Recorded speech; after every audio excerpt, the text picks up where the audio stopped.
describe him to me. And Muslims, look at the description of your Rasul. And for some, this would be the first time you hear what your Prophet looked like.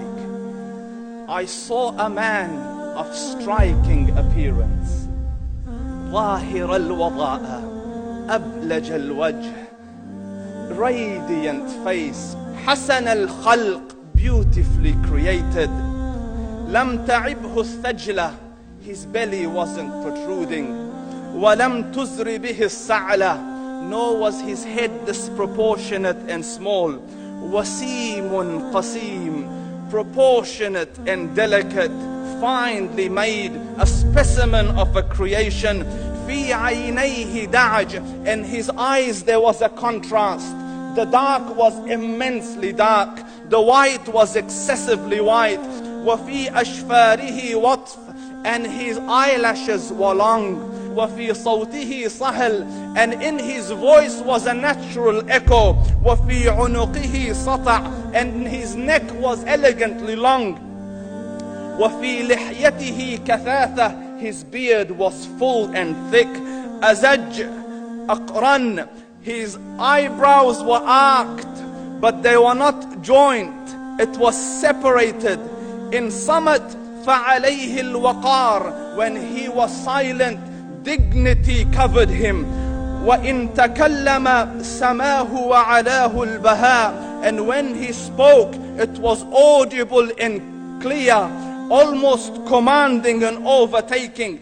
أجمل الناس وأبهاهم من بعيد, from afar the most striking and outstanding in appearance. وأحسنهم وأجملهم من قريب, and when he came near, the best of them and the most handsome of them in closeness.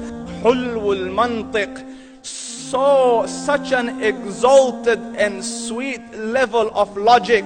Like when he used to speak, it was so coherently logical, it was smooth and easy to understand.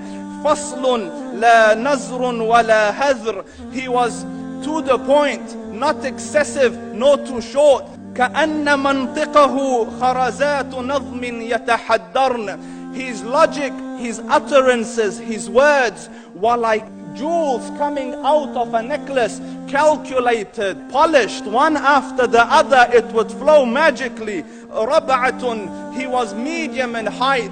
Your eye didn't have to strain to look up at him, nor was it tedious to look down at him. He was a comfortable sight to look at. له رفقاء يحفون به, he had friends, the people that were with him, they were working around him to try to serve and protect him. إن قال سمعوا لقوله, when he used to say something, they used to hearken to what he used to say. وإن أمر تبادروا إلى أمره, when he commanded, they used to compete to fulfill the command. This is Muhammad Rasulullah. This is Muhammad Rasulullah. Anas ibn Malik says, he says, I came out one night, it was the full moon night.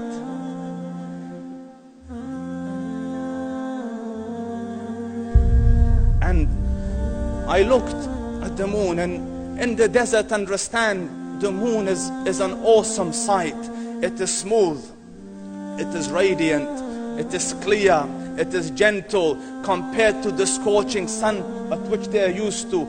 So the moon was the epitome of beauty. So he says, I came out at a full moon night and I looked at the moon and I saw it beautiful, handsome. So I said, let me go see if the moon is more handsome or my Prophet is more handsome. Let me see if that is more beautiful or the Prophet is more beautiful. So I went and I saw him standing afar.